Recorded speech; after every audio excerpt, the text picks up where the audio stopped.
वो लड़का एकदम चुप रहा। उसने कुछ नहीं कहा और अपनी 2 उंगलियां खड़ी कर दी। तभी वो बूढ़ी औरत बोली, 200 रुपये? ठीक है, इस पत्थर को मैं तुमसे खरीद लूंगी। वो बच्चा एकदम से शॉक्ड हो गया कि एक पत्थर की कीमत 200 रुपये, जो कि पत्थर जनरली कहीं पर भी मिल जाते हैं, लेकिन उसका प्राइस 200 रुपये। वो तुरंत अपने पापा के पास गया और बोला, पापा मुझे मार्केट में एक बूढ़ी औरत मिली थी और इस पत्थर के 200 रुपये देने के लिए तैयार थी।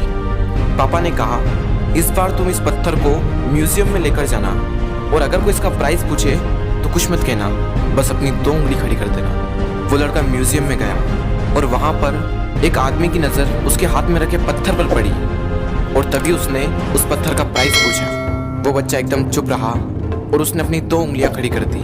तभी वो आदमी बोला, 20,000 रुपये? ठीक है, मैं तुम्हें इस पत्थर के 20,000 रुपये देने को तैयार हूँ, ये पत्थर तुम मुझे दे दो।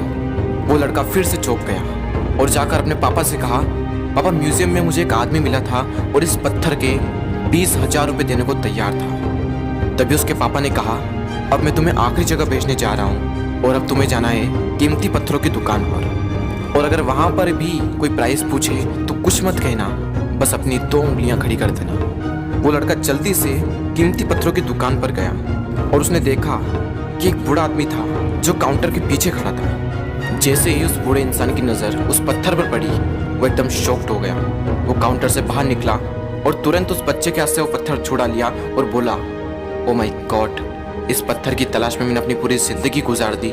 कहाँ से मिला है पत्थर और क्या प्राइस है इसका? कितना लोगे तुम इस पत्थर के लिए? वो बच्चा तब भी चुप रहा और अपनी 2 उंगलियां खड़ी कर दी। तभी वो बूढ़ा आदमी बोला, कितने? 2 लाख रुपए? ठीक है, मैं इसके लिए तुम्हें 2 लाख रुपए देने को तैयार हूँ, प्लीज़ तुम ये पत्थर मुझे दे दो। उस लड़के को अपनी आंखों पर विश्वास नहीं हो रहा था। वो जल्दी से अपने पापा के पास पहुंचा और बोला, पापा वो बूढ़ा आदमी इसके लिए 2 लाख रुपए देने को तैयार है। तभी उसके पापा ने कहा, क्या तुम अब समझे अपनी लाइफ की वैल्यू? आपकी लाइफ की वैल्यू इस बात पर डिपेंड करती है कि आप अपने आप को कहाँ रखते हैं। ये आपको डिसाइड करना है कि आपको 200 रुपये का पत्थर बनना है या फिर 2 लाख रुपए का। जिंदगी में कई सारे ऐसे लोग होते हैं जो आपसे बहुत प्यार करते हैं, उनके लिए आप सब कुछ हैं, और कुछ लोग ऐसे भी होते हैं जो आपको सिर्फ एक वस्तु के रूप में उपयोग करेंगे, उनके लिए आप कुछ भी नहीं हो। ये आपके ऊपर डिपेंड करता है कि आपकी लाइफ की वैल्यू क्या होगी।